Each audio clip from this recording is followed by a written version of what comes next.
and gentlemen, welcome back to the Extraordinary Technology Conference 2016. Tonight, I get to introduce you to a man. He's been absent from our conferences for a little while. His information is absolutely invaluable in a number of areas.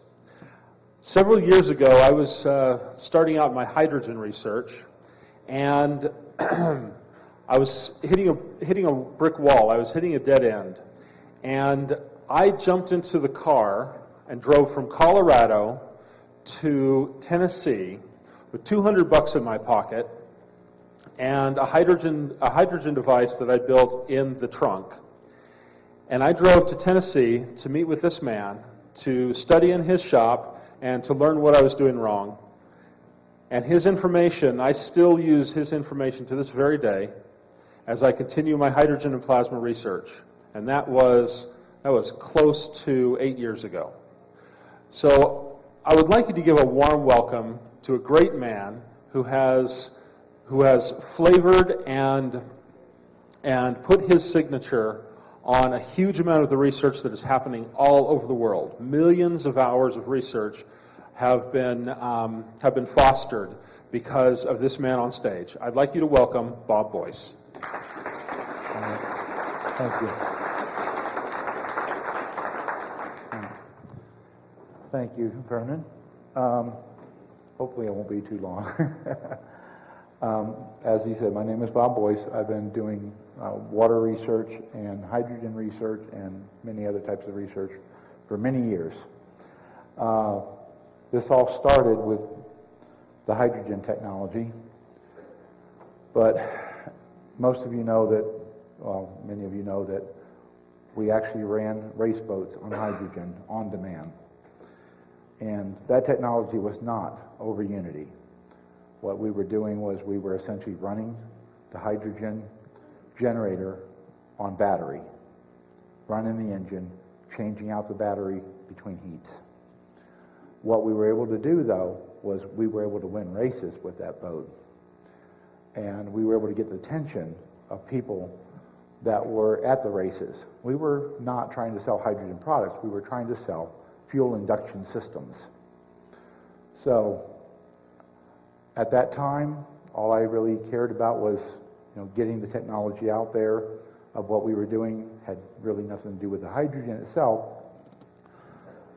So while I was doing that, I discovered an effect that I called resonance. And that was when one of the rectifiers in an alternator on one of the boats had shorted. And at a particular RPM, gas production would rise dramatically, and the gas quality changed. So I took that boat and I put it in a dyno tank, which is where you put the engine into a water tank, you run it, and we were able to put test equipment on the electrical system, and we found what was going on. When Maury King was talking about the resonance and the frequency of 42.8 kilohertz, we actually measured that coming out of the alternator going into the electrical system, and that was a waveform that was superimposed upon the power that was going to the system. So that's what led me to come up with this technology here. The 100-cell box, there's 101 plates end to end, stacked in series, 1/8 inch spacing. I developed this in 2002, was when I finally, it was 2 years of development. As you can see, here's the box. This is the hydrogen output. These electrical wires are all connected to this toroid. The toroid is driven by the controller, which is here, and this is a DC bias power supply.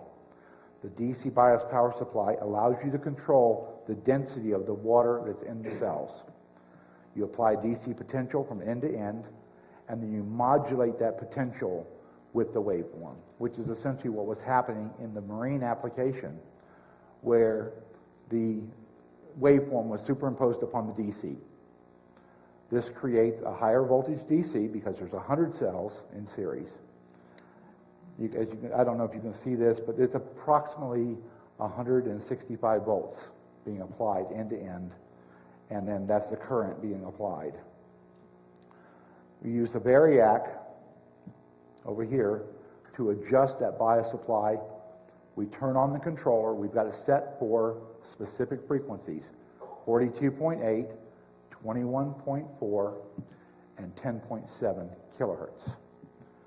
Now, the 42.8 is the primary, the 21.4 is the secondary, and they are tuned so that they create a scalar event. Both waveforms strike essentially at the same time every other cycle, like a double tap.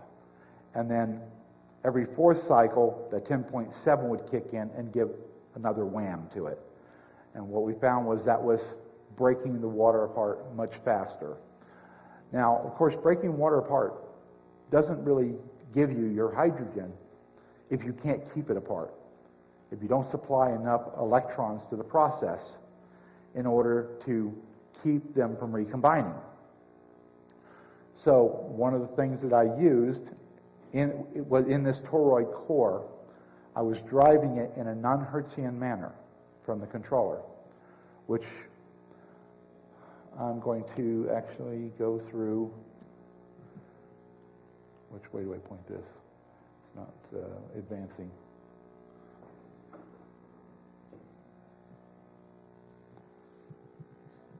Oh, here we go. Okay, now it is. All right. This is the toroid primaries. There's a couple of toroids there. You see the blue on the one side, that indicates bottom. The green, it's all over. As you can see, they're wound in a specific pattern.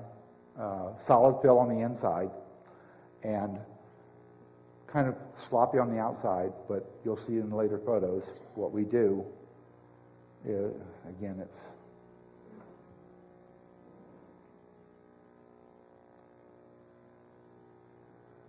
not advancing again.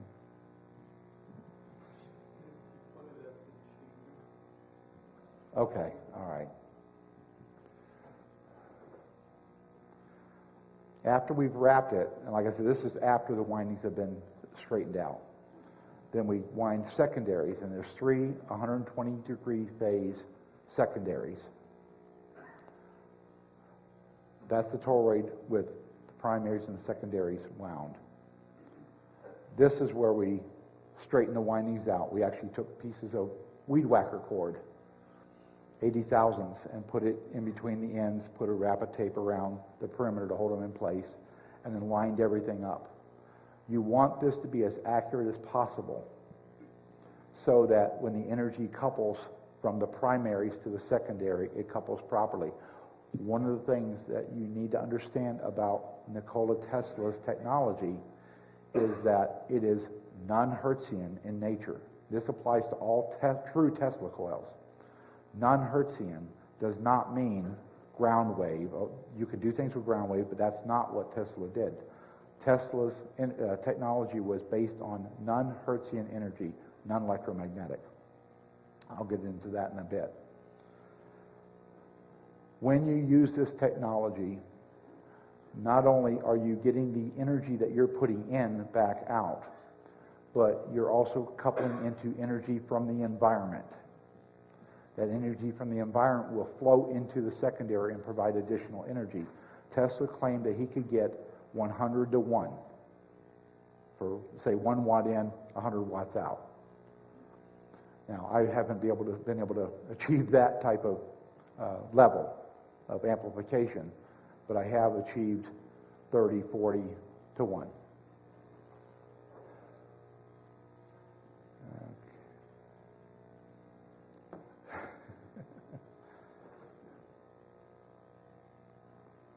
There we go. Oh, back. I pushed it and it took a while.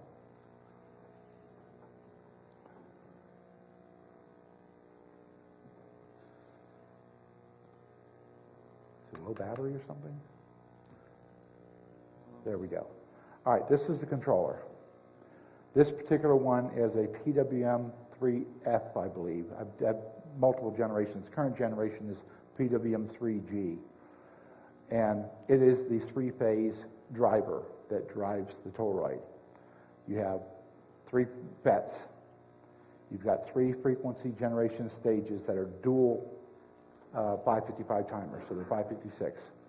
One half is set up as a pulse generator. The other half is set up to be able to adjust the width of the pulse. So one is a frequency time base, the other is a pulse width. The circuit's modified. Normal adjustability on these circuits is 10% pulse width to 90% pulse width. This has been specially modified to do 0 to 10%. Typical pulse width in this is going to be in the less than 1% region. Now this is where I was telling you that I was going to get into the pulsing and what it refers to. When you send an electrical signal down a wire, that you connect up a coil, you know that current flows, but there is a time period at which no current flows. The potential you apply as it travels down the wire lines up the domains in the wire. The wire is not actually conductive until the domains are lined up from end to end. Then current can begin to flow. This is what is missing from most of Tesla's public information. If you apply potential to that wire and you remove that potential prior to the domains lining up all the way to the end, no current will flow, but the domains will line up. When you remove that potential, after no current has flowed, the only current that you've input is what's required to line up those domains.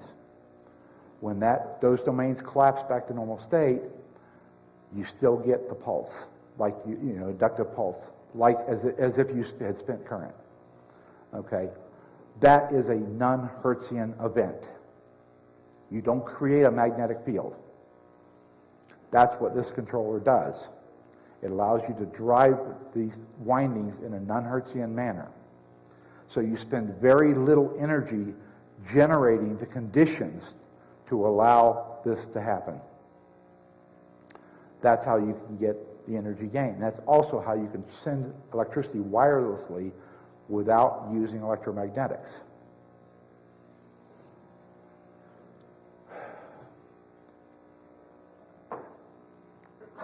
I did a lot of this, the booster stuff and the 100-cell box stuff, was really promoting the heck out of it. I hooked up with many other people, great people, and some not so great, and was helping them market this stuff.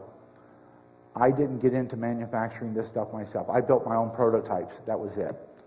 So I didn't get involved in the marketing of hydroxide gas or HHO systems. But I did promote it. I went public with my information. I wanted the technology to get out there to the people because this can benefit a lot of people. Okay? So I contacted Patrick Kelly.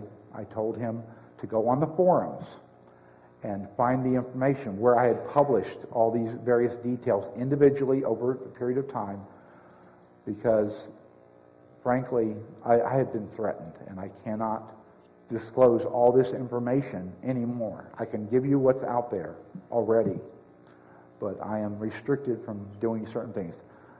Many don't know that I had filed a patent. It was granted in 1981. My patent was NSO'd, National Secrecy Order. So I cannot bring the full technology to the public, but I had developed vehicles that ran totally on water, utilizing the technology, but it can only be done for governmental applications because of the classification. However, what I did put out, I put out up to the level, just at the level of classification, where I could get by without, getting in trouble. Once they NSO something, by the way, you're allowed to do your experimentation, but you're not allowed to market or go public with it. So I started over, cut back on the number of catalysts that I use. By the way, my process is not electrolysis. It's catalysis using catalysts. And I have in the classified level, there's 7 platinum metal group catalysts used in the process. So it takes very little energy to break the water apart to begin with. That level of technology is 332% efficiency as compared to 100% efficient Faraday electrolysis. What I was allowed to do was bring it up to, you can only go up to 120%, anything over 120%, and they'll slam you with it. So, one of the guys that I worked with had approached me to become a licensed manufacturer, and I worked with him, we built units, and I couldn't share with him anything beyond what I was allowed to share. And when a licensed manufacturer, when they sign the license agreement, they get what's called trade secrets. And that is the process of how the catalysts are applied, how to properly cleanse and condition the plates, essentially. That information is already out there within the document, D9.pdf by Patrick Kelly. How to prepare the plates. By the way, in there's a magnetic process wrapping the stack of plates with wire. That's not mine. I don't know where that came from. He found it on there and attributed it to me, but it's not me. I don't do that. These plates are astensic, which means they're non-magnetic. The only part that's magnetic is where you shear it or cut it with a laser and you disturb the metal. But that's part that's buried in the slots. It's not important. Because when you operate the cells, they create a magnetic field. And when they're in series, the magnetic fields add up and increases the efficiency of the process. Well, in response to working with this gentleman, I'm waiting for it to switch. And some of you probably heard, that I had come down with cancer. I had been chipped. I had been drugged and chipped with a set of RFID tracking chips that had been dipped in a radioactive isotope. And for a few years, there we go. These are surgical photos from the surgeon, because there was a lot of people that said, oh, you don't have cancer, and you weren't chipped. Well, the surgeon cut the cancer out. That's the tumor that was on my shoulder. These photos are actually from my website, and you can see he's grabbed the chip with the tweezers. Come on. There we go.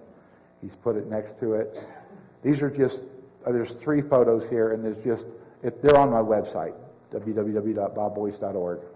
That's the chip in the evidence container, okay? When we ran a check on the ESN, the electronic serial number in the RFID chip, it came back to a lot that had been sold to the NSA. And that was where it ended, because NSA has blanket immunity. They can pretty much do what they want. Just so you know that the gentleman that did this is now serving 15 years in prison. So he's out of the picture. The surgeon? No, I'm talking about the gentleman that was responsible for me being chipped. The type of cancer that I had is the kind that they typically give to scientists that they want to do away with. Desmoplastic malignant melanoma. There is no cure, there is no treatment other than actual surgery. So I had to, essentially I was on my own. So I had to study cancer and learn how to fight it. And with the power of God, I was able to beat it. So I had lost interest with all the fighting that I've done on the forums and all that. I dropped out of the forums. I decided that I wanted to do something different. I knew about the technology, about how to interact with the dominant energy field. Dominant energy, by the way, is like the Amish term for longitudinal energy or dark energy. Dark energy flows out of the black hole at the center of our galaxy. It travels 1.46 times the speed of light. This has been measured. And dark energy is also known as non-Hertzian energy. I can't go into too much detail on this because some of this technology is classified, and I am bound by my security clearance. But I developed a 3-phase driver, which is what you see here. I brought the boards over here. These are early prototypes that drove the 3-phase toroid, and I was able to create the same condition like what we would do in the water, except using it to create a condition in the batteries. We do not operate the batteries at 42.8 kilohertz because you don't want to disassociate the water in your batteries. A good way to ruin your batteries, by the way. So we drive this into a battery through a regeneration circuit to actually generate electricity. Now the battery receives it as pulsed longitudinal energy, reacts with the water, and charges the battery. I'm sure you've all heard of the Bedini system, does very similar, charges the battery. So lead acid battery technology can be charged using this technology. Okay, that's the circuit board. This is a generation. The HC1 is hex controller 1. By the way, I did actually put one of those hex controllers up on eBay when I was clearing out all of my old stuff. I kept one, but I sold one off, and somebody actually bought it, and I don't know if the guy that bought it is here or not, or whether it's even been used. But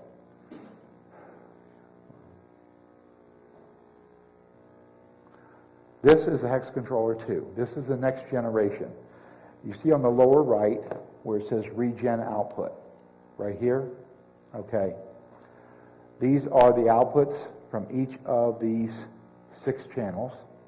Hex controller means 6-channel controller, microprocessor, and the regen output's out here. I take the output from the regeneration diodes here, come through this toroid. This toroid strips off harmful energy patterns. So it's one of the things that we had problems with.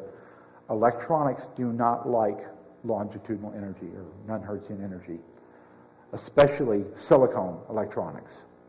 These are not silicone diodes. But in order to make this power safe to go in to something that has electrons applied to it, we would put a choke in here that's designed to inhibit longitudinal energy and only allow the regeneration output transverse to pass. The problem is, when you do this, you diminish the capacity of the charging on the battery because you're only getting the transverse that makes it through. What these diodes here can convert, which is a fraction of a percent of the total energy that you can get. So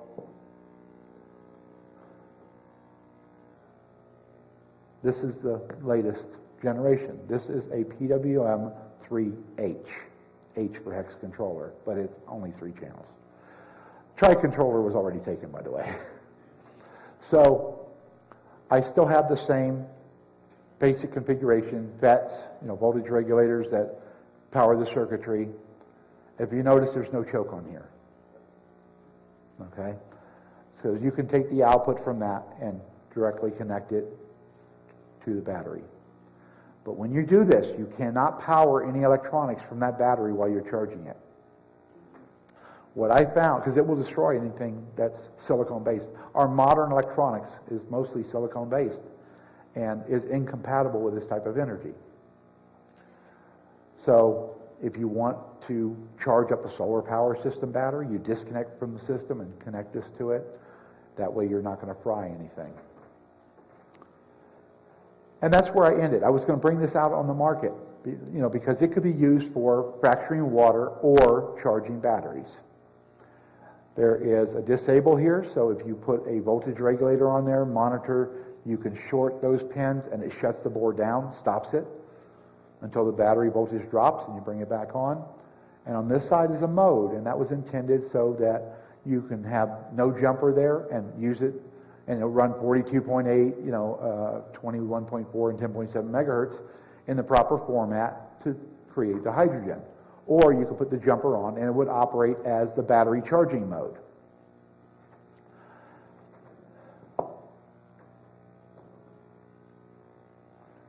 Now that's for the last part. That's about spyware.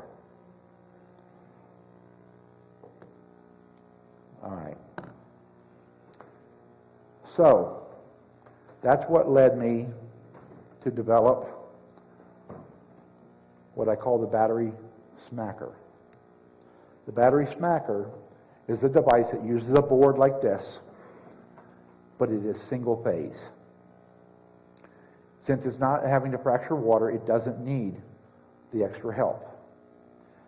This takes in power from a wall wart. Doesn't take much current at all. You're only powering the microprocessor, essentially, and the drivers. It creates those very short pulses The toroid is contained in here, and the anti-toroid is contained here. The anti-toroid is what removes the longitudinal energy so it doesn't damage what is connected to here. But it will desulfate and charge the battery that's connected here. Again, it's driven with non-Hertzian energy, but it has two programs that run in it. It has essentially both of the programs here, except not for water. It has a transverse output, and it switches back and forth between transverse and non-Hertzian. So it's designed essentially to charge and desulfate batteries. It's really good at desulfating batteries.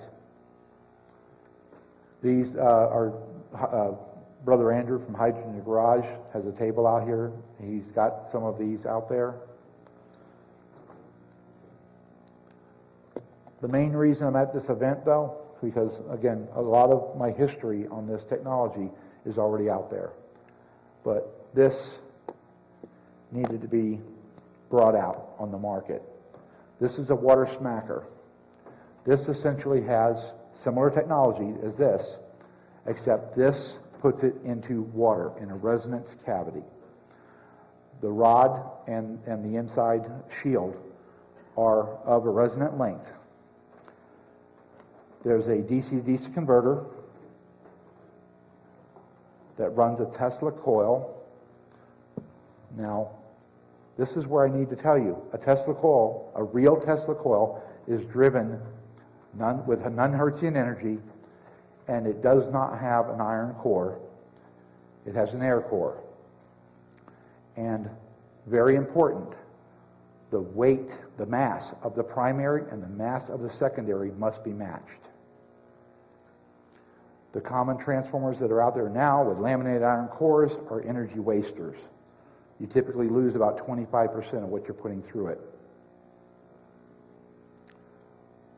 Tesla found that if you matched the mass of the primary and the secondary, you had the maximum amount of coupling from primary to secondary.